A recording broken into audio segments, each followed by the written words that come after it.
Alors bonjour à tous, bienvenue à matinée du e-learning. Donc je vais dire juste un petit mot pour vous expliquer un peu le mode opératoire des matinées du e-learning.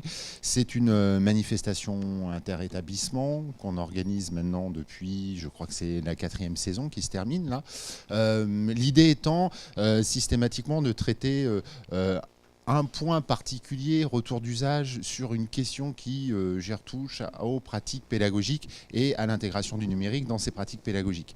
Alors c'est une manifestation itinérante, il y a plusieurs établissements, dont Saint-Étienne cette année, qui sont dans le pool des organisateurs. Donc là vraiment c'est du coworking, la façon dont on fait ces programmes. On porte un peu, nous, Lyon 3, donc je ne me suis pas présenté, Yann Bergeau, Université Jean Moulin Lyon 3, on porte un peu cette initiative, mais l'idée étant vraiment de se situer plutôt dans une configuration de partage et de partage d'usage, de pratiques. Donc voilà, donc systématiquement, donc ça c'était juste pour vous présenter rapidement le concept des matinées du e-learning. Donc là ça va être la dernier épisode, on va dire, de cette saison qui se termine donc pour la première fois à Saint-Étienne. Donc je remercie encore Saint-Étienne de nous accueillir et d'avoir organisé cette matinée ici. Ça se déroule toujours de la façon suivante, c'est-à-dire qu'on a toujours 2 temps dans les matinées du e-learning. On a un premier temps avec un retour d'expérience sur un point particulier. Et puis après, on a un deuxième temps qui peut être, traditionnellement, on le faisait plutôt juridique, mais là, ici, on a voulu un peu changer, parler de l'aspect juridique, parce que finalement, là, on va parler des MOOC, et les aspects juridiques des MOOC, on en a déjà incidemment parlé lors d'autres matinées. Donc, on parlera plutôt de l'économie générale d'un MOOC et du phénomène collaboratif qui est nécessaire pour pouvoir produire un MOOC. Donc voilà, ça sera le deuxième temps. Entre les 2 temps, donc, il y a une pause qui permet d'avoir un certain nombre d'échanges de façon informelle. Et puis à l'issue de chaque présentation, il y a aussi des échanges, des questions avec vous et les intervenants. Donc voilà donc à peu près ce que je voulais dire sur les matinées du e-learning. Maintenant, je vais passer la parole donc à nos hôtes ici à Saint-Étienne, François et Jean, donc qui vont nous dire peut-être un petit mot. Voilà. Donc je vous remercie et j'espère que vous tirerez énormément de choses de cette matinée du e-learning. Merci Yann. Bonjour et merci à tous d'être là. Je veux simplement donc remercier Yann Bergeau pour l'organisation de ces matinées du e-learning donc, qui ont lieu à Saint-Étienne pour la première fois cette année.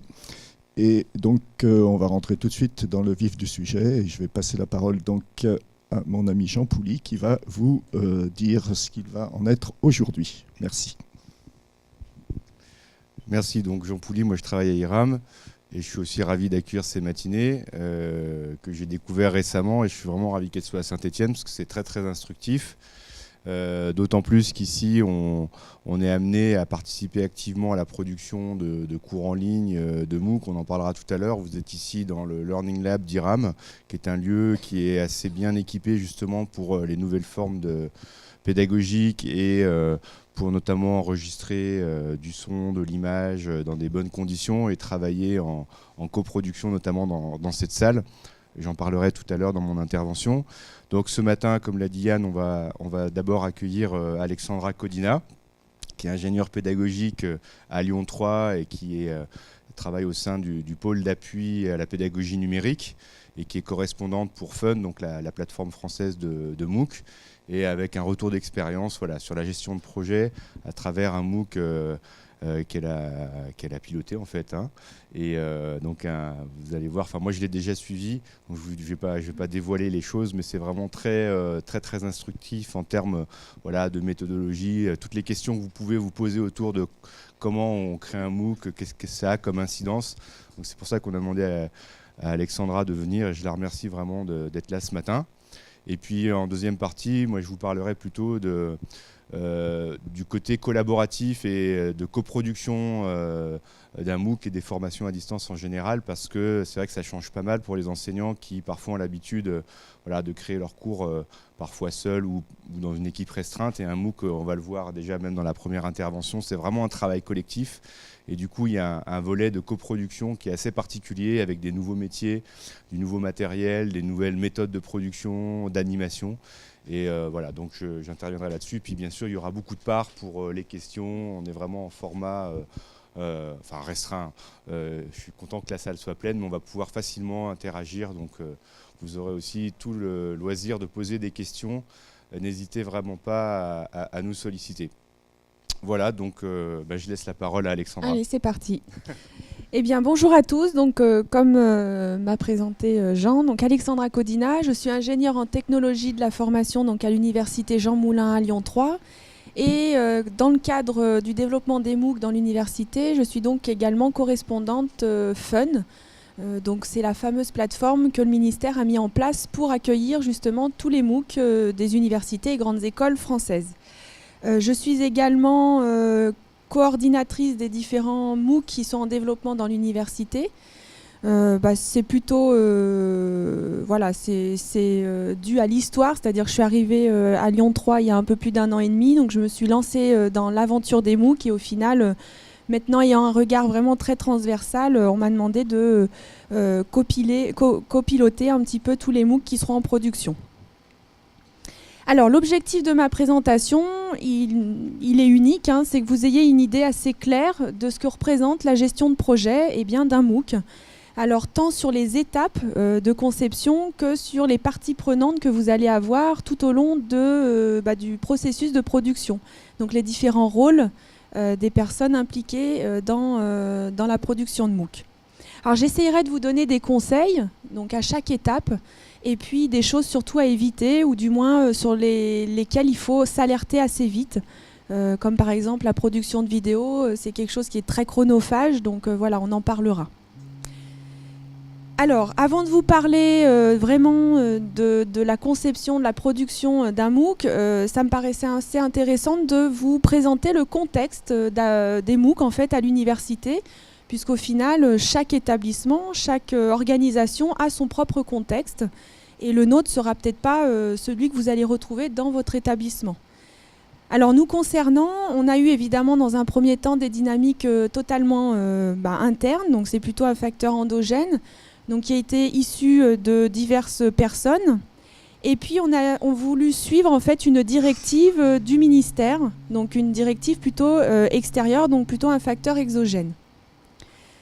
Concernant les dynamiques internes, il y avait déjà une très forte volonté du président de l'université Jean Moulin de suivre et d'instaurer une stratégie numérique. Donc pour lui, ça a été, il souhaite vraiment appuyer ces aspects-là dans l'université, donc en créant cette fameuse stratégie numérique. Nous avions également de fortes demandes d'enseignants. Alors ce ne sont pas des enseignants qui ne maîtrisaient pas la pédagogie active, la pédagogie numérique, mais des enseignants qui étaient déjà en fait impliqués dans toutes ces pédagogies. Qui ont souhaité aussi profiter de la vague des MOOC pour continuer leur travail de pédagogie numérique. Et puis, bien entendu, nous avions aussi des intentions des différents acteurs de l'équipe TIS, donc de notre pôle d'accompagnement à la pédagogie numérique, le PAPN. Donc nous, en tant qu'ingénieurs pédagogiques, spécialistes aussi audiovisuels, on avait tout simplement cette curiosité de se lancer dans cette nouvelle aventure. Donc voilà, ça c'était plutôt pour la dynamique interne. Concernant la directive que nous avons voulu suivre, il s'agit en fait du plan FUN qui a été lancé en juin 2013 par le ministère de l'Enseignement supérieur et de la Recherche et qui visait en fait à faire entrer les universités et grandes écoles françaises dans l'ère du numérique. Alors ce projet a été déployé sous différentes actions. Alors on peut retrouver par exemple le fait de favoriser une meilleure insertion professionnelle des étudiants grâce au numérique. FUN a également lancé une action plus dédiée aux enseignants sur l'accompagnement des enseignants dans l'usage du numérique. Et voilà, on a retrouvé comme ça 18 actions de ce plan, dont justement la mise en place aussi de cette plateforme FUN qui venait accueillir le nouveau concept des MOOC. Alors, concernant cette plateforme, je voulais quand même vous faire un petit retour. Donc c'est des chiffres que nous avons eus de Madame Mongenay il y a maintenant 2 mois. Donc il faut savoir qu'au début, à son démarrage, la plateforme accueillait 8 MOOC. Alors les 8 MOOC étaient réalisés par 6 établissements. Aujourd'hui, on se retrouve avec 134 MOOC réalisés par 40 universités et grandes écoles françaises. Donc on voit vraiment que l'importance de ce concept un peu pédagogique a vraiment pris de l'ampleur. Et puis au début, évidemment, on n'avait pas autant d'inscrits et désormais, vous avez plus de 700 000 apprenants potentiels qui peuvent venir s'inscrire à vos MOOC. Donc c'est plutôt conséquent. Alors, donc voilà, là c'était vraiment une présentation du contexte général de l'université Jean Moulin. Hein. Donc comme je vous l'ai dit, hein, c'est des contextes que vous n'allez peut-être pas vous retrouver dans votre établissement. Néanmoins, avant d'aller plus loin, ça me paraissait vraiment intéressant de vous le présenter. Alors maintenant, dans l'opérationnel, parce que je pense que c'est ce qui vous intéresse, comment ça fonctionne en fait, la production d'un MOOC. Alors dans un premier temps, ce qu'on a voulu faire, c'est se poser la question, ok, on se lance dans la production de MOOC, mais pour faire quel type de MOOC au final, puisque contrairement aux États-Unis où les MOOC sont apparus quand même dans un contexte de crise, hein, puisque les frais d'inscription dans le supérieur sont excessivement élevés, donc forcément, les MOOC ont trouvé leur place dans ce cadre-là, dans ce cadre économique. Nous, en Europe, et plus particulièrement en France, on n'a absolument pas les mêmes enjeux et ce problème économique. Hein. Les frais d'inscription sont totalement abordables. Donc, on s'est vraiment posé la question, est-ce qu'on allait faire des MOOC orientés pour les étudiants ou est-ce qu'on allait plutôt s'orienter sur des MOOC dits professionnalisants ? Et très rapidement, on s'est rendu compte que non, il fallait qu'on se lance dans la production de MOOC professionnalisants. D'ailleurs, si on regarde un petit peu les chiffres que nous propose la plateforme Fun, on constate vite que les 700 000 personnes inscrites, à 80%, ce sont des personnes déjà en activité. Ce sont déjà des personnes en poste qui ont un emploi. Et ce sont qu'une petite minorité d'étudiants qui sont inscrits. Donc voilà, on voit bien que le modèle n'est pas du tout le même en France qu'aux États-Unis. Donc quand on s'est décidé sur le type de MOOC, eh bien, il nous paraissait assez évident de faire attention à la façon de se lancer dans ce projet, puisqu'on allait embarquer avec nous beaucoup de monde. On verra ensuite combien de personnes peuvent travailler sur ce type de projet, mais c'est considérable quand même. Donc on s'est dit, on va y aller doucement, mais sûrement. Donc on a mis en place en fait une stratégie et on a essayé évidemment de laisser le moins de place au hasard pour pouvoir avoir des retours très rapidement positifs. Alors ce qu'on a fait, on a déjà embauché une stagiaire. Donc ça, il se trouvait qu'elle est bien arrivée puisqu'elle était en Master 2 et elle souhaitait justement travailler sur le sujet des MOOC. Donc c'était parfait. Nous l'avons gardée 6 mois avec nous et on a travaillé avec elle et puis d'autres personnes sur l'élaboration d'une stratégie. Alors il y avait 2 objectifs dans cette stratégie. C'était dans un premier temps de définir un processus de gestion de projet qui était pas tout à fait similaire à la gestion de projet d'un projet e-learning. C'est quand même encore un peu plus, c'est beaucoup plus complet et un peu différent. Et puis cette stratégie nous a permis aussi tout simplement de formaliser des tas de documents qu'on allait pouvoir par la suite récupérer et puis réitérer pour les prochains MOOC. Donc ça a vraiment été un long travail puisque rien n'existait. On a dû un petit peu réfléchir à chaque étape et puis se poser la question, alors attends, pour l'étape de conception, comment on va pouvoir aider les enseignants ? Donc tiens, si on faisait un tableau pour ensuite qu'ils puissent s'organiser en termes de travail, pour nous en tant qu'ingénieurs pédagogiques, on aurait plus besoin d'un système de quel est l'objectif de la semaine, etc. Enfin voilà, on a essayé d'établir des tas de documents à chaque étape de conception. Donc on s'est posé vraiment des tas de questions sur des aspects juridiques, économiques, évidemment. C'est un peu les questions qu'on se pose tous, comment rémunérer les enseignants, combien ça coûte. Et puis on s'est aussi posé des questions purement techniques, avec quel matériel on allait filmer les vidéos, est-ce qu'on allait faire appel à notre équipe l'équipe audiovisuelle de l'établissement. Est-ce que nous, en interne, on allait se former à ces pratiques-là pour, tout compte fait, être relativement autonome ? Voilà, on s'est posé des tas de questions. Même sur la plateforme, au début, on ne savait pas qu'on allait vraiment se lancer sur la plateforme Fun. Et comme je vous l'ai dit auparavant, c'est vrai que la directive du ministère, c'était d'utiliser évidemment cette plateforme. Donc ça nous paraissait vraiment intéressant de se lancer sur cette plateforme Fun. Donc voilà, on a établi cette stratégie. Donc une fois qu'on a établi cette stratégie, qui a été un travail à peu près de 2-3 mois, eh bien, il a fallu se lancer dans la production d'un MOOC pilote. Donc là, on n'a pas eu trop de difficultés à trouver le sujet, puisqu'on avait des enseignants qui sont tout de suite venus taper à notre porte en disant nous, on veut participer, on veut s'impliquer dans les MOOC. Donc on est OK pour se lancer avec vous sur ce MOOC pilote. Donc ce MOOC pilote avait pour thème l'introduction à la cartographie des processus métiers. Donc je ne sais pas si vous connaissez cette thématique. Je ne pense pas. Moi, personnellement, je ne la connaissais pas et je me suis retrouvée face à quelque chose d'assez complexe. Et en fait, non, c'est assez simple à comprendre. Donc, ce MOOC consistait en fait à expliquer le pourquoi et le comment cartographier les métiers d'une organisation, d'une entreprise. Donc, tout simplement pour que chaque métier puisse travailler sur un projet collaboratif. Donc je suis sûre que vous avez été un jour confronté à ce type de problème, c'est-à-dire aller voir la compta ou je sais pas, aller voir un service audiovisuel, aller voir un service autre que le vôtre et vous rendre compte qu'on n'a pas du tout le même langage et qu'en fait on ne se comprend pas. Donc voilà, le but de la cartographie des processus métiers, c'est ça, c'est d'établir une énorme carte sur laquelle on note tous les processus des métiers et on arrive tout compte fait à tout simplement se comprendre quand on est sur un projet commun. Alors là, qu'est-ce que vous constatez ? C'est très simple, c'est que c'est une thématique qui répondait tout à fait à notre volonté de départ, qui était de construire un MOOC professionnalisant. La preuve en est, nous avons eu...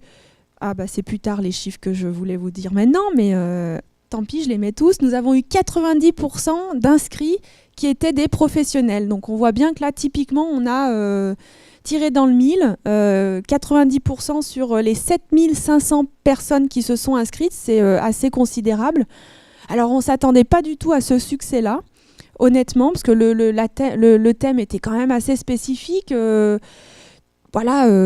s'est dit, si on a 2-3 000 personnes, ce sera déjà génial. Et puis alors, quand on a commencé à voir le nombre de personnes qui s'inscrivaient, on s'est dit, du moins, comment on va faire pour animer tout ça après ? On a eu un peu peur. Et puis ça s'est très bien passé, je vous rassure. Donc voilà, 7500 inscrits, donc 90% de professionnels. C'est un MOOC qui s'est échelonné sur 7 semaines. Alors nous, à Lyon 3, on a comme principe, c'est quelque chose pareil qu'on a plus ou moins ancré dans notre stratégie, c'est de mettre en place ce qu'on appelle une semaine de mise en route, donc une semaine dite zéro. Alors ça, c'est super, moi je peux que vous le conseiller. C'est un petit peu pour aider les apprenants à déjà appréhender la plateforme, parce qu'elle est pas... même si elle est relativement intuitive, c'est quand même un outil supplémentaire à prendre en main. Donc quand on sait qu'ensuite il va falloir rapidement répondre aux questions, aller travailler sur le thème, autant se former en amont déjà sur tous les aspects techniques, ça me paraît essentiel. Et puis cette semaine zéro permet aussi aux apprenants en fait, de faire connaissance entre eux, parce qu'un MOOC, c'est distant, on n'a quand même pas le même, on est seul face à son écran au final, donc il faut apporter un peu cet esprit humain. Donc on n'a pas hésité à mettre en place énormément de forums dans la semaine zéro pour déjà que les gens puissent se discuter entre eux. Tiens, tu viens d'où ? Peut-être qu'on sera ensemble pour le projet de fin de MOOC, ça serait peut-être intéressant qu'on travaille, etc. Donc voilà, alors cette semaine, donc une semaine zéro, 4 semaines de cours et 2 semaines de projet. Donc après ça c'est à vous de voir, chaque MOOC est différent. Mais il faut savoir qu'en règle générale, un MOOC s'échelonne à 7 à 8 semaines. 10, ça nous paraît déjà conséquent et un petit peu trop important. Ça demande une charge de travail quand même peut-être trop importante pour les professionnels qui, tout compte fait, réalisent leur travail essentiellement le soir et le week-end. Alors, ce qui nous a également fait plaisir, c'est que nous avons eu 40% de participants qui ont été actifs jusqu'au bout du MOOC. Donc ça, c'est assez exceptionnel, puisque en règle générale, on a à peu près 8 à 10% qui restent jusqu'à la fin. Donc vous verrez, vous avez des taux d'échec énormes, mais ça, c'est tout à fait normal. C'est-à-dire que les gens s'inscrivent, et puis on a 20-30% qui ne cliquent à peine, qui cliquent sur une seule ressource et puis après abandonnent parce qu'ils pensaient que ça allait les intéresser et puis au final non. Mais voilà, nous on a réussi à maintenir 40%, donc ça représente un peu plus de 3000 personnes jusqu'au bout. Donc c'était vraiment un grand succès pour nous et une grande fierté quand même. Donc ça, on verra plus tard comment on a réussi justement à les maintenir. Donc je vous dis tout de suite, il faut rester la nuit debout, répondre aux questions, parce que forcément un MOOC, c'est international, donc vous n'avez pas que des Français, donc on a des personnes à l'autre bout du monde. Donc après, vous aurez des actions chez Guronzan. Voilà. Alors, les premiers conseils que je peux vous donner quand vous vous lancez dans un MOOC, à part le Guronzan bien entendu, c'est en tant que chargé de projet. Donc oui, je vous ai peut-être pas expliqué, mais moi pour ce MOOC-là, donc j'ai été intégrée comme chargée de projet.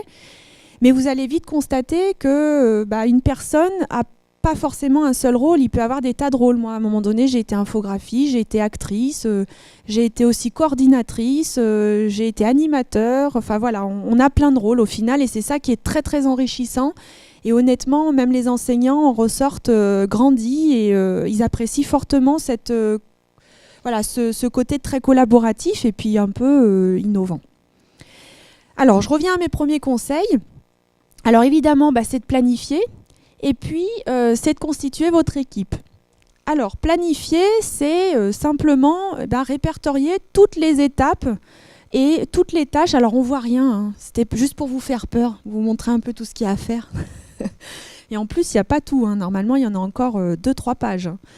Non, sans rire, c'était pas pour vous faire peur, c'était juste pour vous montrer qu'avec un outil très simple comme Excel, j'ai en fait listé toutes les tâches qu'il y avait à faire tout au long des étapes.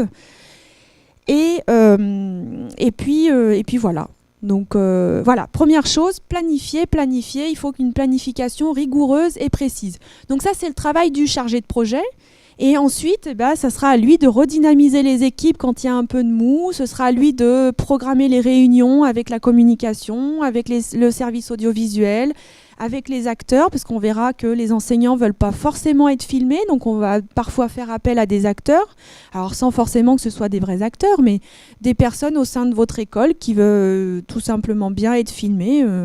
Nous, on en a trouvé. Donc voilà. Non mais c'est vrai, on en a trouvé. Il y avait plein de bénévoles. Alors, la deuxième chose que je vous ai expliquée, c'est de lister très rapidement les parties prenantes. Alors, nous, pour le MOOC, cartographie les processus métiers, on a recensé pas loin de 20 personnes. Mais on a recensé 20 personnes, mais autant de rôles, tout compte fait. Donc, dans les rôles, je vais vous les dire de façon un peu pêle-mêle. Donc on avait le chargé de projet, évidemment, qui est très très très important. Ensuite, vous avez au niveau de l'équipe pédagogique, alors c'est pas simplement une équipe pédagogique, on peut distinguer plusieurs types d'enseignants. Alors vous avez les enseignants, déjà l'enseignant porteur de projet du MOOC. Alors cette personne est très importante puisqu'il va aider le chargé de projet aussi à redynamiser parfois les équipes, surtout du côté enseignant. Et puis ensuite, on distingue les enseignants qui sont là au moment de la conception, c'est-à-dire on réfléchit ensemble au scénario, au syllabus du cours.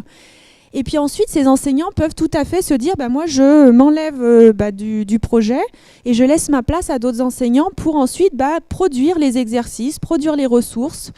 Et puis, ces personnes-là peuvent aussi se dire moi, maintenant, je me réenlève du projet pour laisser place aux animateurs. Donc, c'est encore d'autres enseignants. Donc vous voyez que dans l'équipe enseignante, en fait, on recense 3 types d'enseignants. Vous avez l'enseignant concepteur, l'enseignant qui va produire les ressources et les exercices, les activités, et l'enseignant qui va être là dans l'animation au moment où le MOOC va se jouer, parce qu'il faut des tuteurs. Mais on peut aussi avoir un enseignant qui réalise tous ces rôles-là, il n'y a pas de souci, il peut tout à fait. Alors lui, par contre, est très fatigué à la fin, puisque du coup, voilà. Mais voilà, ça va, ils sont encore vivants. Alors, au-delà de l'équipe enseignante et du chargé de projet, nous avons également les ingénieurs pédagogiques. Donc, eux vont intervenir plutôt au moment de la conception. Vous avez aussi toute une équipe de communication. Donc ça, c'est très important. Alors, soit vous faites appel, alors nous, typiquement pour le MOOC cartographie des processus métiers. Donc, en fait, c'est un MOOC qui est issu de l'IAE, donc d'un institut de la faculté, de l'université Jean Moulin. Et on avait donc fait appel, c'était une volonté de notre part, autant au service de la communication de l'université, mais également au service de la communication de l'IAE. Comme ça, on avait 2 équipes qui ont travaillé ensemble sur la communication du MOOC. Donc ça a bien marché. On a également dans l'équipe dans l'équipe communication un community manager qui se cache derrière là-bas. Donc Yves Moreau a fait ce travail-là durant le MOOC pilote. C'est un travail quand même assez conséquent aussi, puisqu'au final, il faut tout le temps être en alerte sur les réseaux sociaux, surveiller un peu quand même les forums. Voilà. On a également les graphistes. Et puis voilà. Au niveau de la com, voilà les différents rôles qu'on peut recenser. Ensuite, on a une équipe audiovisuelle, puisqu'il faut bien filmer. Alors là, on a le metteur en scène, on a le cadreur, on a... en gros, tous les métiers liés à l'audiovisuel. Alors, ça peut être la même personne. On n'est pas obligé d'avoir une équipe comme France 3. Mais en tout cas, il faut la prendre en considération rapidement pour, en plus, leur donner des échéances. Parce qu'au final, un MOOC, c'est très long à produire. Donc, il faut avec eux caler les dates de tournage, etc. Donc, voilà. Au-delà de ça, on a aussi les aspects techniques. Donc, il va falloir aussi avoir un responsable technique de la plateforme. Donc, c'est une personne, alors moi, ça a été moi, typiquement. Donc, je me suis formée à la plateforme. Je suis montée à Paris plusieurs fois pour participer aux différents séminaires du ministère. Et puis, c'est bien à ce moment-là, au moment donc lorsque on met en place tout le MOOC sur la plateforme, donc c'est un rôle qui est très important parce qu'on constate des fois des problèmes. Donc voilà. Et puis aussi au moment où on anime le MOOC, cette personne est également importante parce que dès qu'il y a un problème technique, il faut rapidement régler le problème. Et puis, nous concernant, on a également fait appel à 2 extérieurs qui sont un compositeur musical, puisque nous, notre volonté, c'était d'avoir une empreinte musicale pour tous nos MOOC. Donc, c'est une empreinte qui est commune. Donc, la direction, notre service de la communication universitaire a fait appel à un compositeur pour nous créer un petit morceau musical, une petite bande sonore qu'on réutilise en fait sur l'intégralité de nos MOOC. Et on a également fait appel, ça nous paraissait vraiment essentiel, à un véritable acteur qui est venu coacher en fait la personne qui a participé au teaser, c'est-à-dire moi. Moi, je n'étais pas très bonne actrice, donc il a fallu, plus je parle vite, j'ai une voix aiguë, donc il a fallu adapter tout ça. Il m'a vraiment aidé parce qu'on n'est pas très à l'aise devant une caméra au final, avec un fond vert, on se sent un peu tout seul. Et voilà, il m'a bien aidé et il a également beaucoup aidé les enseignants qui ont dû aussi se prêter à cet exercice d'acteur qui n'est pas inné chez certains. Donc ça, c'était vraiment sympa. Et du coup, on fait appel à lui. Là, on a 4 MOOC qui sont en production et on fait appel à lui à chaque fois. Donc ça se passe très très bien. Donc voilà, je vous ai à peu près donné, et puis il y a le comité de pilotage bien entendu, mais au final on s'aperçoit que c'est souvent les mêmes personnes redondantes là dans l'équipe. Donc vous voyez un peu le nombre de rôles nécessaires à la production d'un MOOC. Alors maintenant, ce que je voulais faire, c'était vous présenter le déroulé en fait, d'une production de MOOC. Donc avant de vous donner des détails sur chaque étape, je voulais un peu vous montrer nous comment on fonctionnait et vous donner des temps, des durées pour que vous ayez une idée un peu plus claire. Alors, dans le principe, dans notre stratégie, on a mis en place ce qu'on appelle un appel à projet. Alors évidemment, là, on ne l'a pas utilisé puisque c'était sur un MOOC pilote, donc on n'a pas eu besoin de faire d'appel à projet. Mais dès la rentrée prochaine, on mettra en place ce système d'appel à projet parce que là, vous voyez, on l'a pas encore utilisé. On a déjà 4 MOOC en production, donc on ne va pas pouvoir en faire 5, 6. Au-delà de 4, je pense que ce n'est pas possible. Après, nos équipes ne vont pas suivre et on perdrait en qualité, donc ce n'est pas une bonne chose. Voilà. Pour les années prochaines, on lancera cet appel à projet. Ensuite, on a l'étape de conception. Alors, les durées que je vous ai données, enfin les temps que je vous ai indiqués, c'est justement des durées et non des charges de travail. Ne prenez pas peur, mais forcément, chaque personne, que ce soit l'équipe enseignante, nous, ingénieurs pédagogiques, on a autre chose à faire que les MOOC, on ne fait pas que ça. Donc, c'est pour vous donner un petit peu quand même un ordre d'idée du temps qu'il faut prévoir pour chaque étape. Alors, la conception, il faut à peu près 3 mois. On verra après dans le détail en quoi consiste la conception, parce que c'est bien joli de dire conception, mais il faut que je vous détaille un peu ce que nous, on a mis là-dedans. La production, il faut compter 3 à 4 mois. Et l'animation, l'animation, c'est une fois que le MOOC est lancé, il faut le suivre. Il faut des tuteurs, il faut le responsable technique qui soit en alerte, il faut l'équipe pilote qui se réunisse régulièrement pour faire un peu le point. Voilà. Et puis, sans oublier également l'étape de bilan. Donc là, nous sommes en pleine étape de bilan pour le MOOC Carto, puisque le but, c'est que ce ne soit pas du one-shot, c'est qu'on puisse le rejouer. Donc là, on a déjà prévu de le rejouer dès janvier 2016. Donc on considère à peu près 20% de travail à refaire. C'est-à-dire déjà dans le teaser, il va falloir changer les dates. Donc on va devoir peut-être... Alors pas au niveau... Alors on a fait attention d'ailleurs typiquement dans le teaser de ne jamais dire de date. Faites attention à ça. Comme ça vous allez pouvoir le réutiliser. C'est tout bête, mais si on y pense tout de suite, c'est tout de suite mieux. On n'a pas besoin de retourner le film. Par contre, il y a beaucoup d'aspects graphiques qu'on va devoir changer, entre autres, parce que là on mettait les dates.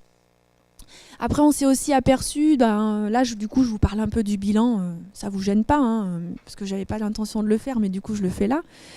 Donc le bilan, oui, pour le MOOC Carto, on s'est aussi rendu compte que beaucoup d'apprenants trouvaient que la semaine 2, elle était trop dense. Ils n'arrivaient pas à suivre, il y avait trop de travail. Nous, on avait considéré 2 à 3 heures de travail. Et en fait, c'était au-delà de ça.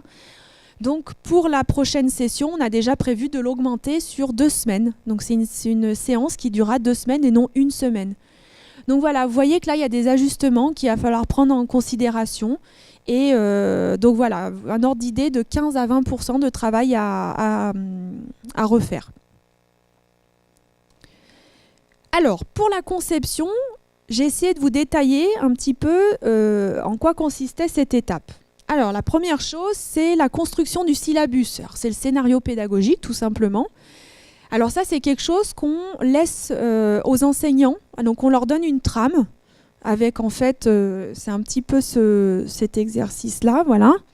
On leur donne une trappe en leur demandant quel est le titre de votre première séance, quand est-ce que vous comptez l'ouvrir. Je m'entends bizarre là, non? Ah non. La durée, c'est-à-dire en semaine, parce qu'une séance peut tout à fait durer 2-3 semaines. Et puis la charge de travail qu'on estime pour l'apprenant. Donc voilà, ça c'est typiquement des documents qu'on a réalisés pour aider l'équipe enseignante à s'organiser dans leur logique de travail. Donc une fois que les enseignants nous rendent en fait le syllabus, nous en tant qu'ingénieurs pédagogiques, on regarde un petit peu s'il n'y a pas des choses à réajuster, puisque la plateforme ne permet pas de tout faire, il faut bien se rendre à l'évidence, il y a des exercices qui ne sont absolument pas possibles de développer sur Fun. Donc là, on se réunit avec eux et on rediscute, on réajuste avec eux le scénario. Donc en principe, ils ne sont pas du tout frustrés. Ils comprennent tout à fait qu'il y a des aspects techniques qui viennent un peu contredire ce qu'ils avaient voulu produire. Et voilà. Donc ensuite, en parallèle, il va falloir définir la charte graphique. Alors nous, c'est un travail qu'on a réalisé déjà pour notre MOOC pilote, puisqu'on a voulu une charte graphique commune pour tous nos MOOC. Alors, pas pour, je veux dire, les aspects pédagogiques, là on est libre de faire ce qu'on veut, mais en tout cas on a un logo type pour chaque MOOC, donc cette fameuse empreinte musicale. On a également pour les PowerPoint un fond plutôt similaire à chaque fois, donc on a essayé quand même de produire quelque chose de réutilisable et de commun. Et après c'est par contre sur tous les aspects purement dessin, etc. Là, on fait ce qu'on veut à chaque fois. Évidemment qu'on ne va pas trop se cadrer, parce que ça serait un peu dommage d'avoir à chaque fois le même type de MOOC. Alors, Voilà, donc oui, alors au niveau de la com, au-delà du logo, au-delà des éléments de production, on a également tout ce qui est les flyers que vous allez distribuer peut-être dans les différentes, je sais pas, différents partenaires, différents organismes. En tout cas, tous les éléments, les bandeaux, les boutons, par exemple des petits boutons flash que vous allez pousser auprès des médias. Donc tout ça, il va falloir les produire. Alors soit c'est votre service de com. Nous concernant, donc moi, tout l'aspect graphique, c'est moi qui l'ai fait. Donc j'ai réalisé des tas de petits objets graphiques pour pouvoir ensuite les communiquer au site internet, aux journaux, etc. Alors, toujours en parallèle, le chargé de projet et le correspondant Fun va devoir élaborer et surtout initier tout le dossier du projet Fun. Donc là, c'est purement des tâches administratives, puisque Fun va vous demander pas mal de documents. Donc la présentation de votre organisation, une photo de l'université. Qu'est-ce qu'il demande ? Il demande aussi un document d'engagement, comme quoi l'établissement s'engage à héberger le MOOC sur la plateforme Fun et ne pas l'héberger ailleurs. Alors il y a une charte qualité aussi à respecter, il faut faire signer par les enseignants. Enfin, il y a des tas de petites choses à faire dès le démarrage. Ce qui va ensuite donner quelle action ça va avoir, c'est que Fun valide, une fois qu'on a donné le syllabus, une fois qu'on a donné tous ces documents, le valide ou pas. Alors s'il ne le valide pas, c'est que c'est des simples réajustements, il n'y a aucune raison qu'il ne vous valide pas votre projet. Mais une fois qu'ils l'ont validé, ils vous ouvrent en fait ils vous ouvrent un cours sur la plateforme de bac à sable. Donc pour que vous puissiez commencer à vous tester un petit peu sur ces aspects techniques. Alors une fois qu'on a établi toutes ces étapes, on passe à une étape secondaire qui est la conception pédagogique. Alors là, pour la conception pédagogique, il faut considérer à peu près entre 3 et 4 réunions avec l'équipe pédagogique et les ingénieurs pour faire des allers-retours justement et réajuster le contenu. Donc typiquement, là, vous voyez, vous vouliez faire un exercice de ce type-là, je sais pas, avec Google Maps, ça ne va pas être possible, ou du moins il va falloir le faire en externe, donc comment on va le produire, etc. Voilà, on rediscute de tout ça. Et c'est vrai que c'est assez long, 3-4 réunions, au final on s'aperçoit que le temps passe vite, tous les enseignants ne sont pas toujours disponibles au même moment. Donc ça c'est une étape qui est assez délicate et il faut quand même assez rapidement en prendre conscience parce que sinon vous allez vous faire vite déborder et le temps va très très vite passer. Donc nous ce qu'on a fait, comme je vous l'ai dit, dans notre stratégie, on a essayé d'utiliser pas mal de petits outils et entre autres le système de post-it. Alors ça, oui, c'est brouillon là, mais c'est génial par contre. On posait des questions aux enseignants pour vérifier que ça correspondait bien à leurs objectifs pédagogiques. Et puis ensuite, on venait placer comme ça, alors quel type d'apprenant vous pensez pouvoir cibler, bing. Alors il n'y avait pas de question, il n'y avait pas de réponse bête. Je veux dire, même nous qui connaissions pas le thème, on pouvait répondre et au final, on avait des fois des bonnes idées en tant qu'ingénieur pédagogique, donc c'est plutôt bien. Et voilà, ils réfléchissaient même derrière à autre chose en disant ah oui, c'est pas bête si on faisait comme ça, etc. Donc voilà, des questions de type quels sont les apprenants, quel type de connaissances et de compétences vous voulez mettre en place dans le MOOC. Donc là, pareil, on notait sur des post-it. Et puis ensuite, on organisait comme ça et on faisait ce qu'on appelait une frise. Donc ça se fait au fur et à mesure des séances qu'on fait avec eux, les réunions. Et voilà, on avait une frise où on se disait, la séance 0, on va plutôt aborder tel thème, avec tel type d'activité, etc. Séance 1, séance 2, jusqu'à la séance 7.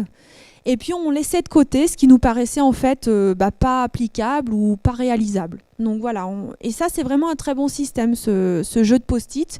C'est ludique. 2, ça dynamise énormément les équipes puisqu'on rigole. Voilà, il faut aussi que ce soit du plaisir. Donc ça fonctionne bien. Alors, en même temps de faire tout ça, alors vous voyez, des fois on se retrouve à faire plusieurs choses à la fois. Donc là, c'est un travail entre les ingénieurs pédagogiques, l'équipe pédagogique, et puis il va falloir commencer à réfléchir au teaser, la vidéo d'accroche. Donc on retrouve sur la deuxième colonne en dessous de conception pédagogique. Alors ça, c'est quelque chose qu'il faut vraiment bien travailler parce que le teaser, alors nous, le nôtre a reçu un beau succès puisqu'on a même été contacté par l'équipe Fun et ils nous ont dit mais ouais, il est vraiment sympa, comment vous avez fait en fait comment vous l'avez réalisé? Ah tiens, ça vous intéresse de monter chez nous pour faire un séminaire et discuter avec nous de tout ça. Bon, on l'a pas fait, du coup, on n'avait pas le temps. Et puis, on veut garder un peu nos secrets pour nous. Mais voilà, donc le teaser est important et par contre, ça prend du temps. Là, je ne peux pas vous le cacher. Alors, le teaser, c'est quoi? On écrit le script. Ensuite, on va élaborer un storyboard, donc faire des dessins pour pouvoir ensuite les donner à l'équipe pédagogique pour qu'ils puissent savoir comment placer la caméra. Ensuite, il va falloir faire le tournage et puis il va falloir faire le montage. Et puis ensuite, il va falloir aussi ajouter une couche graphique, donc faire ce qu'on appelle le design motion pour ensuite animer cette couche graphique. Enfin, vous voyez, c'est quand même considérable. Et donc, pour vous donner un petit ordre d'idée, entre les dessins, le storyboard, l'écriture du script, alors là, pour le coup, je peux vous dire exactement combien j'ai mis de temps. J'ai été pratiquement toute seule à le faire. J'ai mis plus de 50 heures. Donc voilà, ça fait beaucoup de boulot, mais le résultat était là et c'était plutôt agréable de voir que ça a bien fonctionné.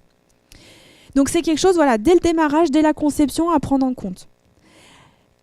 Ensuite, vous avez la définition du plan de com. Donc là, il faut prendre contact avec le service de la com et commencer à établir ce fameux plan de com. Donc dire, voilà, à tel moment, on va passer une vidéo sur les télés de l'université. Ensuite, au niveau de la com extérieure, on va contacter tel journaux, tel média. Ensuite, on va faire venir un journaliste, on va interviewer les enseignants pour pouvoir ensuite faire un communiqué de presse. Enfin, on peut tout imaginer. Nous, on a vraiment essayé de toucher à tout ça et pour avoir un maximum d'éléments et derrière communiquer au mieux. Donc là, c'était, on va dire, la deuxième partie de la conception. La dernière partie, c'est la planification de la production. Donc ça concerne surtout l'équipe pédagogique. Donc là, on a mis en place en fait un tableau qu'on a donné une fois qu'on avait réalisé tout le processus, tout le syllabus avec les enseignants. On était bien sûr du type d'activité, du type de ressources. On a, nous, en tant qu'ingénieurs, donc tout noté sur le tableau et on leur a donné le tableau en leur disant maintenant, vous vous organisez.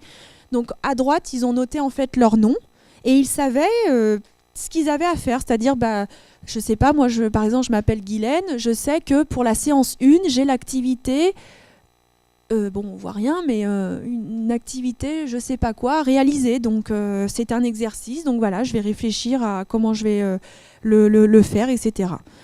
Donc ça, voilà, c'était des documents qu'on a établis également. Ah ça, c'est pour le tournage du teaser. Voilà. Et ça, c'est le fameux logo. Alors du coup, je vous le donne pas du tout au bon moment, mais c'est pas grave. Vous vous souvenez, je vous avais dit qu'on a fait un logo type pour tous les MOOC. Ah mince, il veut pas. Il veut pas? Ah si, il veut. J'ai perdu ma souris.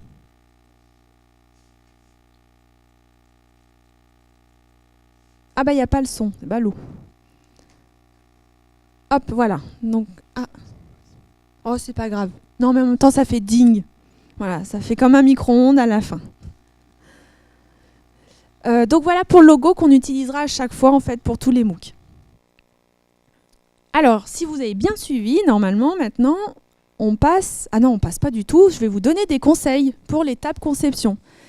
Alors, premier conseil, en tant que chargé de projet, alors après vous pouvez être dans différents autres rôles, mais en tout cas, en tant que chargé de projet, vous devez à tout prix être un animateur. En gros, il faut tout le temps dynamiser les équipes parce que très souvent ça fait flop. Et puis les gens passent à autre chose, c'est normal, les enseignants ont d'autres activités, tout le monde a d'autres activités. Du coup, constamment, les relancer par mail. Tiens, il va falloir qu'on se réunisse pour bien vérifier que vous êtes dans les bons délais, etc. Donc ça, c'est lourd, c'est un peu chronophage, mais c'est essentiel. Et puis, quand je vous dis aussi dynamiser les équipes, c'est qu'il ne faut pas hésiter à utiliser des petits jeux, comme je vous l'ai présenté là avec les post-it.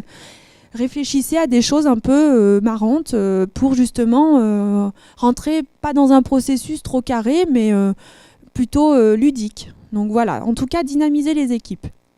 Le deuxième conseil que je peux vous donner pour l'étape de conception, eh bien, c'est d'organiser et de coordonner le travail. Alors c'est l'organisation, certes, comme je vous l'ai montré au niveau du planning, c'est essentiel, mais coordonner les équipes, c'est encore autre chose. Et je peux vous dire que là aussi, c'est un sacré travail, parce que des fois, il faut mettre en relation les acteurs, l'équipe pédagogique avec l'équipe audiovisuelle. Ensuite, il y a le service de la com qui m'explique que le journaliste va arriver tel jour. Ah bah oui, mais il faut que je prévienne donc les équipes pédagogiques pour qu'elles soient disponibles pour être interviewées. Donc c'est vraiment de la coordination constamment, et ça aussi, voilà, il faut pas s'endormir, quoi. Troisième conseil, c'est au niveau de la pédagogie, pensée numérique, c'est-à-dire que votre apprenant, il est face à son écran tout seul, et il faut vraiment pas faire un cours comme si c'était du présentiel, hein. Il faut vraiment le penser et le faire de façon voilà, des petites activités, il faut voilà, des petites vidéos. En fait, il faut changer souvent de média. Il ne faut pas faire une grosse vidéo et ensuite un exercice. Il n'y a pas vraiment d'intérêt. Essayez de bien découper votre syllabus pour arriver à des petites activités, des petites ressources et des petites vidéos du coup. Donc voilà, ça c'était les conseils pour l'étape de la conception. Deuxième étape, si vous avez bien suivi, c'est laquelle? Production. Super. Alors la production. La production, on se lance, hein, on a fini de concevoir le scénario. Maintenant, il va falloir créer. Donc, vous vous souvenez de mon fameux tableau en amont là, qu'on a donné à l'équipe pédagogique? Eh bien là, ils sont dans le vif du sujet. Maintenant, ils se répartissent le travail et ils vont écrire les textes pour les vidéos. Ils vont écrire les scripts, les transcriptions vidéo également, puisqu'il faut des transcriptions vidéo, des ressources pédagogiques que vous allez mettre en place, puisque les apprenants, en fait, doivent pouvoir aussi récupérer de l'écrit. Enfin, je m'explique mal, là, je vais recommencer. Donc en gros, quand vous faites une ressource pédagogique, donc votre cours, eh bien vous allez devoir également réaliser ce qu'on appelle un PDF ou un fichier Word, peu importe, mais où vous allez retranscrire tout ce que vous avez dit à l'oral pour plus ou moins l'organiser comme si c'était un cours. Comme ça, l'apprenant, lui, il le télécharge et il l'a chez lui. Il n'a pas besoin à chaque fois de revoir la vidéo. Vous voyez ce que je veux dire? Donc ça, c'est encore un travail supplémentaire. Et puis, il y a également les exercices à produire, etc. Ensuite, en parallèle, il faut définir le plan d'animation. Donc là, c'est commencer à réfléchir comment, au moment de l'animation du MOOC, on va s'organiser. Quel tuteur va plutôt s'occuper des aspects techniques? Quel tuteur va s'occuper de la séance 1, qui, tout compte fait, sont sur des aspects que tous les enseignants ne maîtrisent pas. Donc là, ça va être tel enseignant qui va se positionner sur ces forums-là parce que les autres ne pourront pas répondre. Donc voilà, c'est commencer à se dire et à s'organiser avec l'équipe pédagogique de savoir qui va animer en fait le MOOC au moment où il va être lancé. On exécute le plan de communication. Donc c'est à ce moment-là où normalement l'ouverture des inscriptions se fait auprès de Fun. Donc là, de nouveau, il y a une étape administrative entre le correspondant Fun et l'équipe Fun, c'est-à-dire dire yes, c'est bon, on est prêt, vous pouvez ouvrir les inscriptions. Donc pour être prêt, il faut quoi? Le syllabus, le teaser, la présentation de l'université. Et voilà, c'est bon, les inscriptions peuvent être lancées. Donc c'est à peu près 2 mois et demi avant le lancement du MOOC. Ensuite, une fois que les équipes pédagogiques ont créé le contenu, le responsable technique de la plateforme et les ingénieurs pédagogiques vont remplir la plateforme. Et en même temps, à l'issue de ce remplissage, vont réaliser ce qu'on appelle une séance de test. C'est très important de la faire, ne l'oubliez pas. Donc ce qu'on peut faire pour éviter de l'étaler sur 7 semaines, parce que c'est pratiquement impossible, ce serait trop long, vous demandez à 2-3 personnes volontaires de le faire en accéléré. Donc en fait de se réserver 1 ou 2 jours par semaine, mais vraiment pour pouvoir faire par exemple 2 séances par semaine. Comme ça on réduit de moitié le temps réel de la session. Et puis une fois que la séance de test a été faite, forcément il y a des allers-retours, hein, il y a des modifications, c'est évident à réaliser, donc ça non plus il ne faut pas l'oublier. Donc voilà, ça c'était l'aspect production. Ah oui, j'ai oublié de vous dire quelque chose, oh là là, je suis désolée. Au niveau du plan d'animation, je vous ai expliqué que c'était l'organisation de l'équipe pédagogique qui devait se dire qui va répondre au forum de telle séance, qui va être présent sur tel forum, etc. Mais il y a aussi tous les mails automatiques que vous allez envoyer tout au long de votre MOOC. C'est-à-dire que ça, il faut le préparer en amont. Puisqu'un MOOC, vous n'allez pas, une fois que les gens se sont inscrits et que le MOOC va se lancer, vous n'allez pas le laisser vivre comme ça, il va falloir l'animer. Donc régulièrement, vous allez envoyer des mails automatiques via la plateforme pour noter voilà, nous avons fini notre séance 1, voilà le bilan. Alors le bilan, forcément, vous n'allez pas pouvoir le faire en amont, mais il y aura juste ça à rajouter du coup. Mais expliquer, voilà, vous êtes tant de personnes à avoir réalisé le QCM et vous êtes tant à l'avoir réussi. Ensuite, voilà, enfin, en tout cas, les mails que vous allez envoyer par séance, c'est important à préparer en amont. Voilà, c'était une petite parenthèse. Alors, les conseils que je peux vous donner pour la production. Au niveau de la com, entourez-vous d'un maximum de professionnels de la communication parce qu'il faut faire connaître votre MOOC. Alors Fun, l'équipe Fun s'occupe, eux, au niveau du ministère de faire connaître votre MOOC, mais vous, faites-le également. Donc profitez de vos réseaux, profitez de vos partenaires pour trouver des idées pour avoir un maximum de médias différents qui véhiculeront cette information. Prévoir beaucoup de temps pour les ressources audiovisuelles. Donc là, je peux vous donner une petite donnée qui peut faire froid dans le dos, mais il faut vraiment pas. C'est que par exemple, pour 5 minutes de vidéo finie, c'est-à-dire que l'apprenant va regarder sa vidéo d'un enseignant qui parle avec des schémas qui se mettent sur le côté. Donc voilà. Donc dans ce travail-là, qu'est-ce qu'il y a ? Il y a l'écriture du script qui aura été fait par l'équipe enseignante. Il y a le tournage, donc l'entraînement. Le tournage, il y a le montage, c'est comme pour le teaser en fait, hein, et il y a aussi ce qu'on appelle le motion design, etc. Donc là, il faut considérer pour 5 minutes de vidéo vraiment finie, 20 heures de travail. Voilà. À savoir qu'on a à peu près 3-4 vidéos par session. Nous, en tout cas, c'est à peu près le rythme qu'on a. Donc ce que j'appelle des séances, c'est-à-dire séance. Donc je vous ai parlé de la fameuse séance 0, la mise en route, et ensuite 4 séances de cours. Donc voilà, c'est ça. On appelle ça des séances et pas des semaines, parce qu'une séance peut tout à fait représenter 2-3 semaines. Donc c'est pour ça qu'on appelle ça des séances.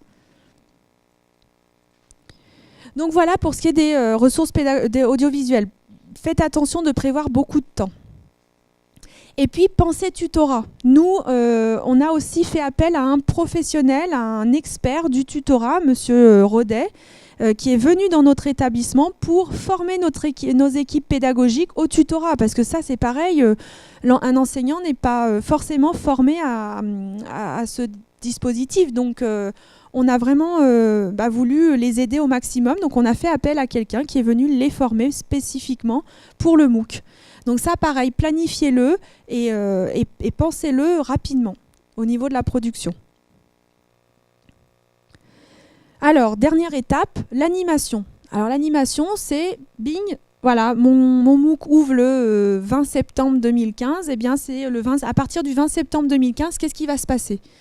En fait, on ne fait que du suivi. Hein. Donc, les équipes pédagogiques font ce qu'on appelle du suivi pédagogique, donc vérifient que le déroulé et le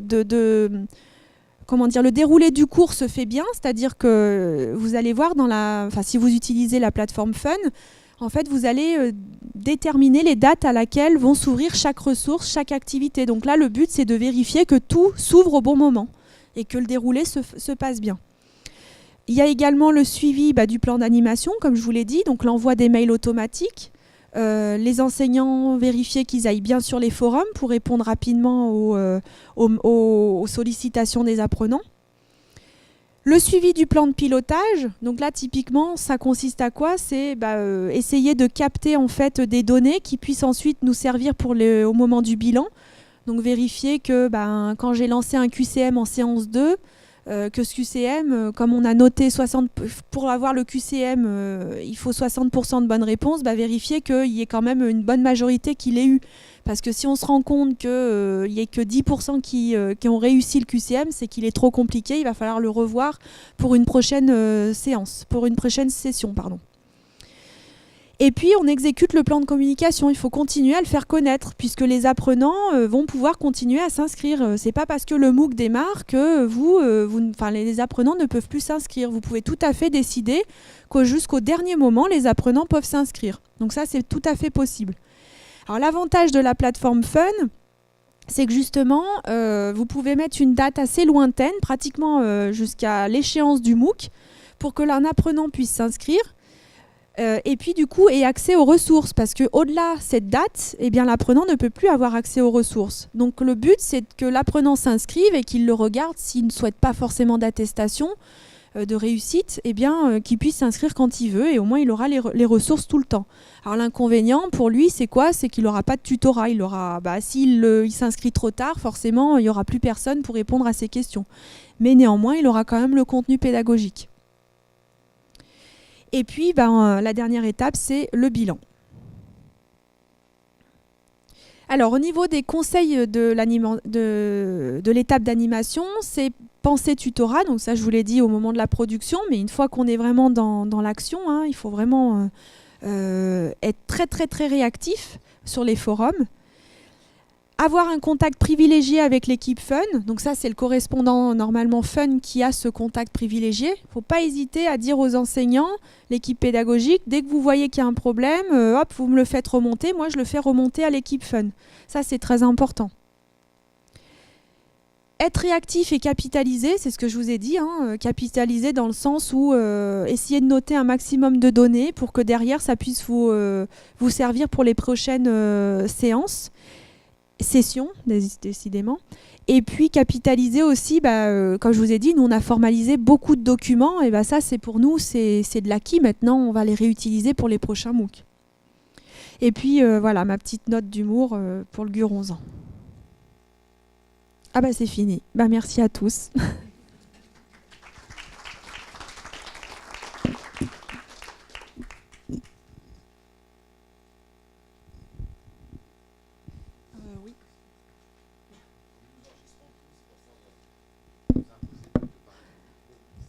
Je m'aperçois que j'ai pas mis beaucoup de pauses dans mon discours, donc j'espère que je vous ai pas saoulé.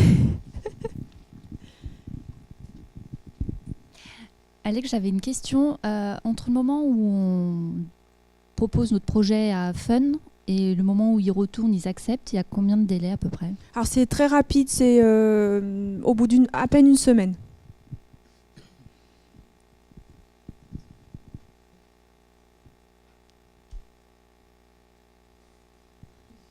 Bon.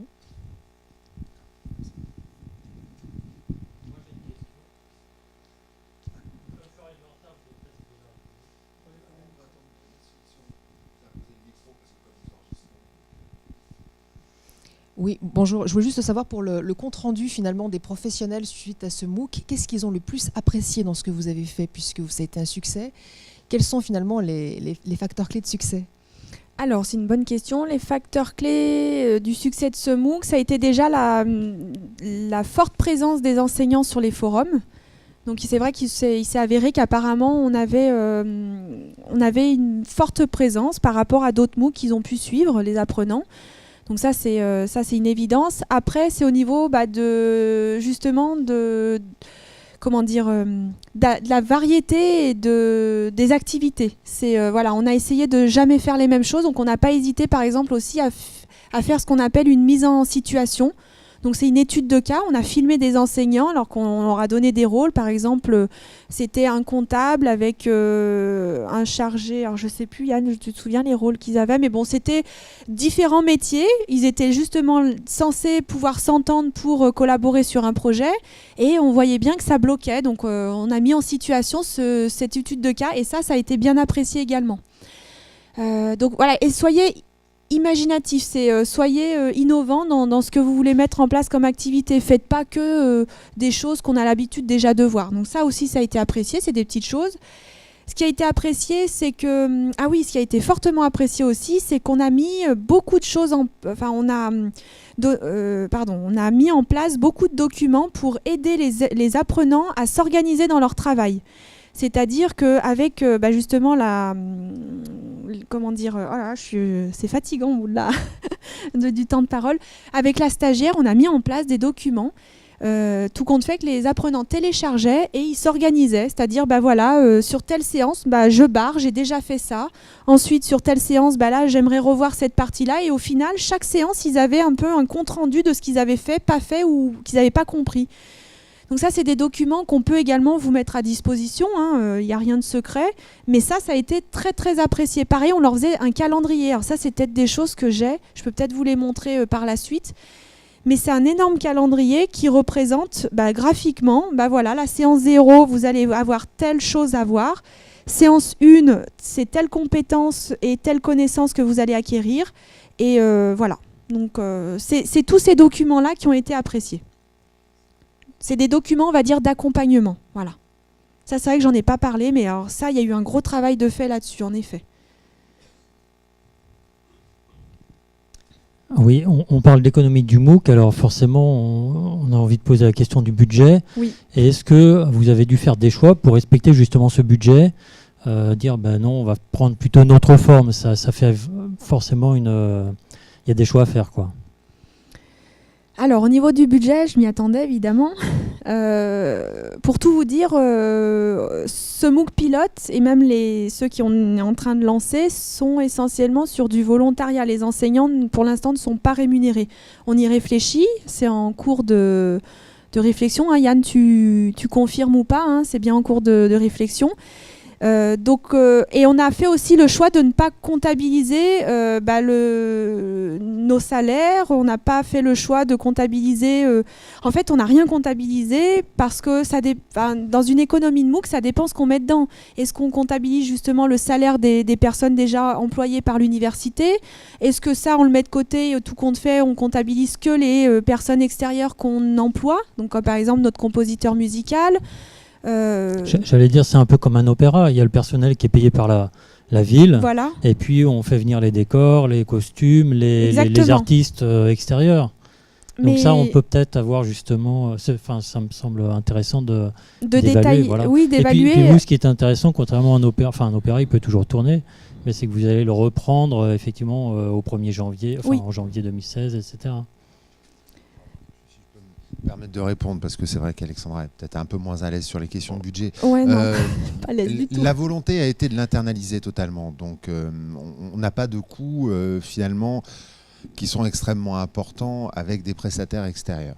Avec des prestataires, comme l'a dit Alexandra, on a eu des interventions sous forme de séminaires où on a eu un séminaire au niveau du tutorat, comme tu l'as souligné, c'est peut-être des sessions d'accompagnement pour les acteurs, mais finalement, dans le coût du MOOC, c'est extrêmement marginal. Alors, on n'a pas comptabilisé, on n'a pas compté ce que ça nous avait coûté, c'est-à-dire qu'on a quand même comptabilisé le nombre de jours hommes pour avoir une idée de ce que ça allait donner par la suite, parce que l'idée, et ce qui est extrêmement formateur, nous avons trouvé que c'était extrêmement formateur pour nos équipes, c'est de rentrer dans des processus de production relativement complexes qui nécessitent de mettre en adéquation plusieurs équipes, de travailler à plusieurs et donc d'acquérir ces compétences-là de travail en mode projet, en interaction avec plusieurs équipes. Donc on a voulu véritablement s'investir dans cet aspect-là et tout internaliser. Après, ça fausserait de toute façon, même si je vous donnais les chiffres en nombre de jours de travail, parce que l'idée c'est que sur le deuxième MOOC et le troisième MOOC qui sont en production, on a capitalisé cette expérience. Donc il y a des erreurs qu'on a pu commettre ou des allers-retours qu'on ne fera pas par la suite. Donc voilà, donc l'idée était vraiment de toute façon d'internaliser. Donc c'est extrêmement difficile de vous donner une idée du coût, parce que finalement ça nous a quasiment rien coûté à l'établissement, à part la mise à disposition de personnel. Après il y a le volet enseignant. Là, le volet enseignant, comme le disait Alexandra, équipe pédagogique, pour l'instant on est sur le bénévolat, mais l'institution a bien conscience, nous au premier chef l'institution aussi, qu'on ne va pas pouvoir continuer très très longtemps sur la base du volontariat. Alors ils ont un autre retour sur investissement, les équipes pédagogiques qui sont investies, parce que derrière il y a des formations professionnels, dans lesquels seront et sont attirés des personnes, des internautes qui ont fait le MOOC. Donc voilà, il y a un intéressement qui est un indirect, mais il n'y a pas d'intéressement direct. Donc ça, c'est en réflexion. On ne va pas mettre non plus encore 1 an ou 2 ans à trouver une solution, hein. C'est une histoire de quelques mois. On a déjà proposé des modes opératoires de rémunération pour les enseignants. Bon, maintenant, il manque l'arbitrage politique.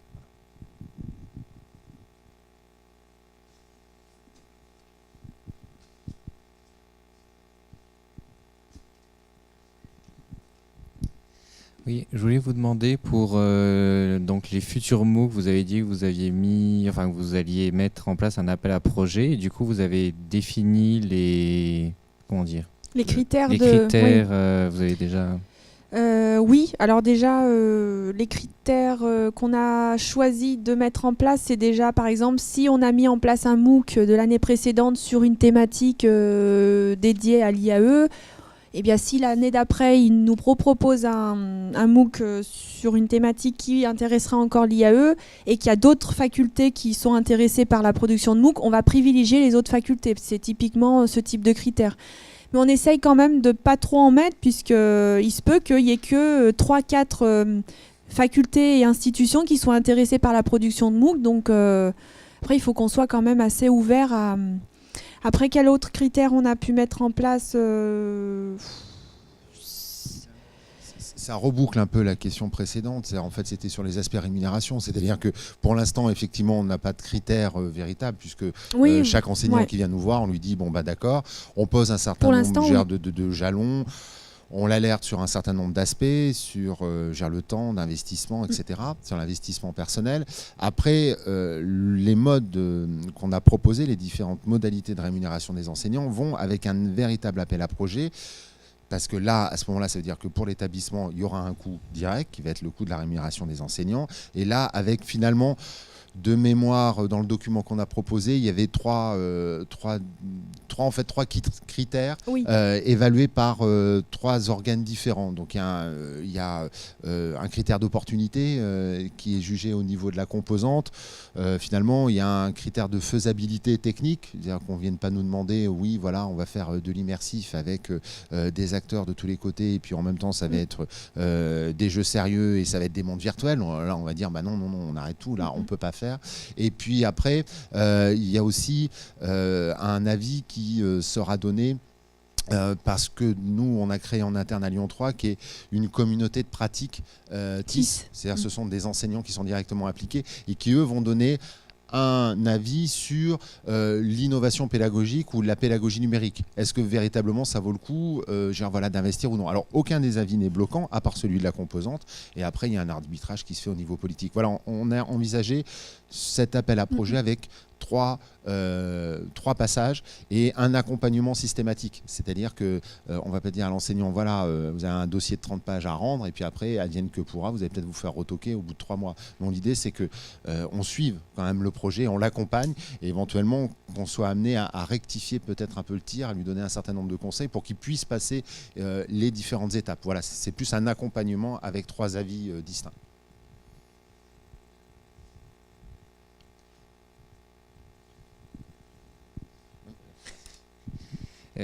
L'autre question, c'est sur les forums. Je me demandais juste, les gens qui s'inscrivent, les apprenants, sont des francophones pour la majorité ou Oui, pour la majorité, oui. Après, on a eu des personnes d'Amérique du Nord.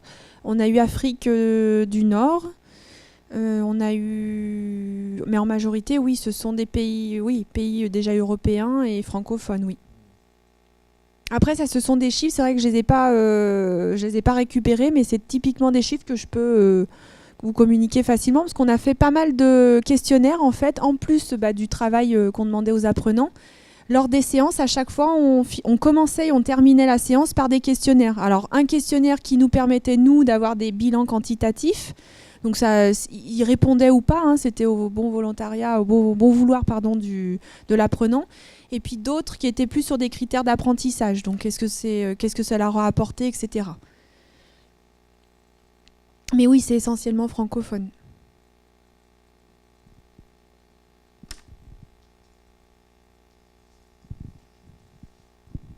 Oui, moi j'ai deux questions qui n'ont rien à voir l'une avec l'autre. La première, c'est que j'aimerais savoir si vous avez travaillé sur l'accessibilité, parce qu'il ne me semble pas avoir vu grand-chose sur les MOOC que j'ai pu regarder sur la plateforme Fun. Bon, il y a de l'écrit, il y a évidemment de l'audio et de la vidéo, mais est-ce que vous avez l'idée de travailler là-dessus? Est-ce que la plateforme permet cette ouverture? Enfin, moi pour l'instant, je n'ai rien vu, mais je n'ai peut-être pas fait attention. D'autre part, on en est donc au stade de la commu où on va devoir travailler ensemble, et je voulais savoir par exemple, dans le cas de petites filières un peu moins visibles, où il y a déjà des pratiques de mutualisation à l'échelle de ce qui était le presse, maintenant de la future commu, s'il est envisageable de faire, disons, un MOOC porté par Lyon 3, mais qui serait en partenariat avec d'autres universités, donc de cette future commu. Voilà.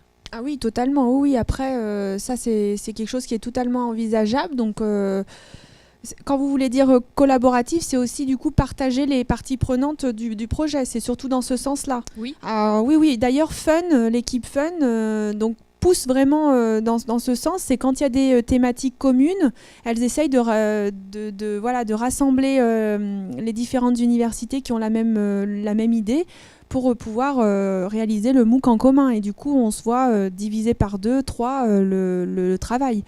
Donc ça, il n'y a pas de souci. Après, pour ce qui est de l'accessibilité de la plateforme, très honnêtement, alors déjà, nous, notre MOOC, en effet, n'a pas ce côté accessible. Et la plateforme, à part les transcriptions des vidéos, mais c'est tout, ça s'arrête là. Et la plateforme ne propose pas pour l'instant cette ouverture. Merci. La coopération, ça nous paraît extrêmement important. Nous, ici, on a voulu en faire un premier en interne parce qu'on a voulu vraiment mettre à bord et se rendre compte finalement du travail qu'il était nécessaire.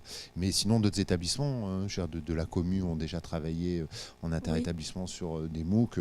De mémoire, par exemple, il y avait Lyon 2, par exemple, avec Grenoble qui en avait fait un. Voilà. Il me semblait qu'il y avait Centrale aussi.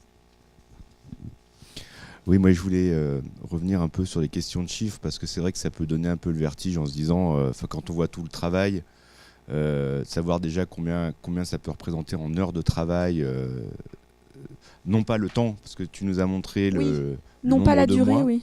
mais voilà le temps de production, et en même temps essayer de voir comment on peut le mettre au regard du nombre d'heures d'utilisation des apprenants, parce que c'est vrai que ça peut paraître énorme. Mais d'un autre côté, si on commence à faire le calcul avec le nombre de personnes, en plus 40% actifs, qui passent toutes ces heures, parce que là, qu'est-ce que ça représente en gros, quelle économie finalement ça peut faire par rapport à l'enseignement traditionnel? Ah là, merci Jean. Alors on peut faire sortir vos calculatrices, ouais. J'ai une idée, moi c'est à peu près 4 Si, moi heures. j'ai un chiffre, 33%, on l'a calculé ensemble. Voilà, non, mais après, non, pas 33%, 33%. On avait, non, mais c'est très difficile, oui, c'est sûr. Mais c'est vrai qu'il faut bien se dire que vous n'êtes pas en présentiel où vous avez une classe à un instant T. Vous avez 80 étudiants en face de vous. Et puis, du coup, l'heure que vous allez passer avec ces 80 personnes, vous allez devoir les reproduire, peut-être l'heure d'après. Du coup, là, on s'aperçoit qu'on répète le même discours, tandis qu'un MOOC, du coup, on touche beaucoup plus de personnes. Et c'est vrai que quand on divise ce nombre de personnes par le temps réellement de travail par les équipes, je ne l'ai pas fait le calcul, mais je suis persuadée que ça fait beaucoup moins peur, c'est beaucoup moins vertigineux. Et voilà.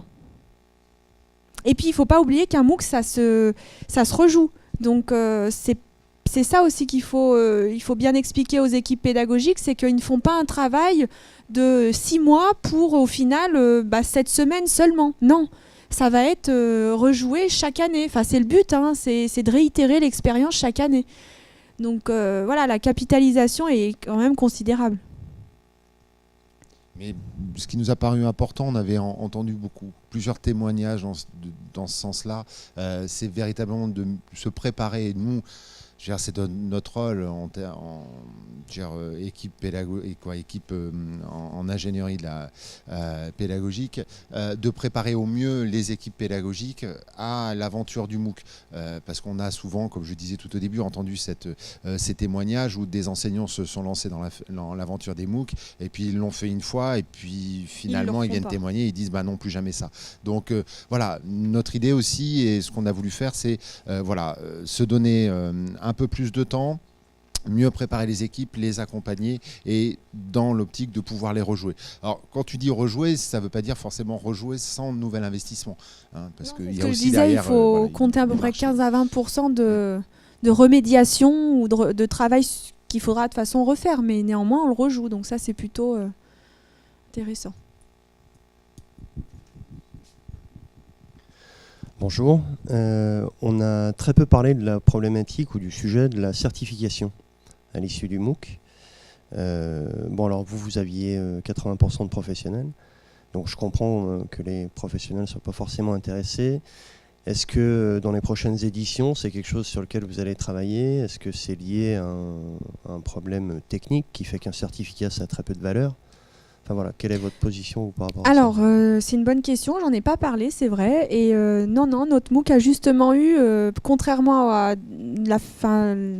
les MOOC en général, on avait 2 attestations de réussite.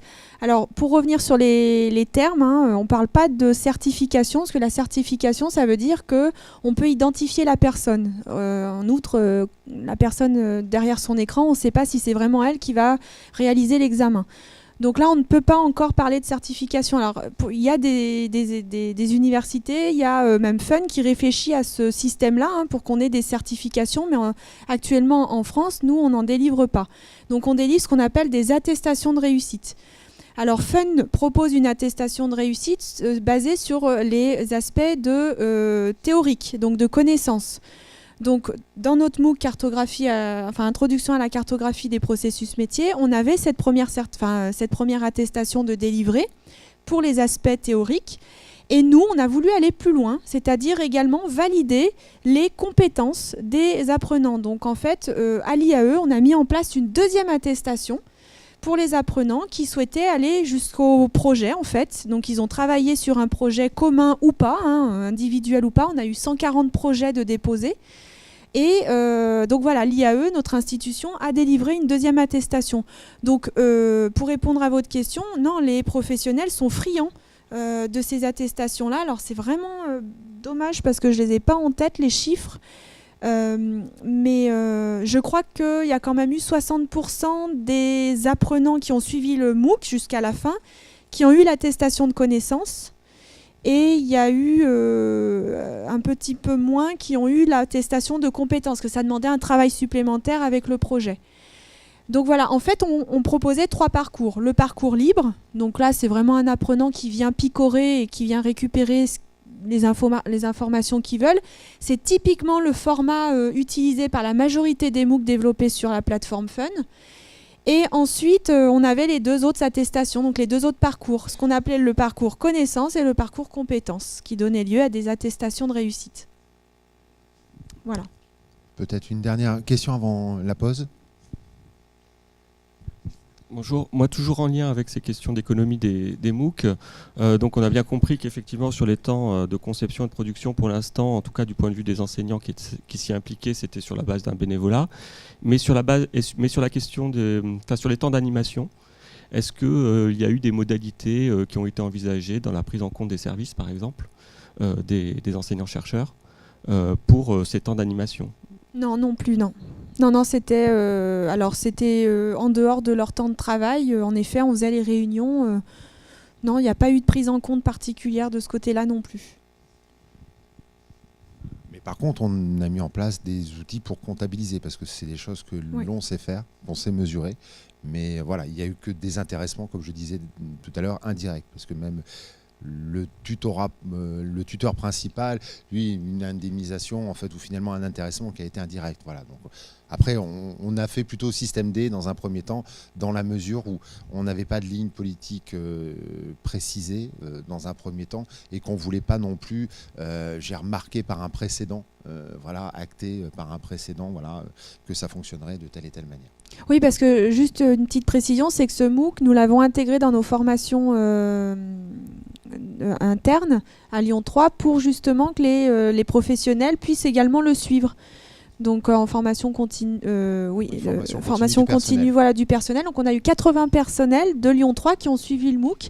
Et là par contre on a eu un accompagnement particulier et très suivi. Donc on avait en fait des plages horaires où les personnes pouvaient venir et discuter avec les équipes pédagogiques pour mener à bien leur projet du MOOC. Donc ça a vraiment bien marché également.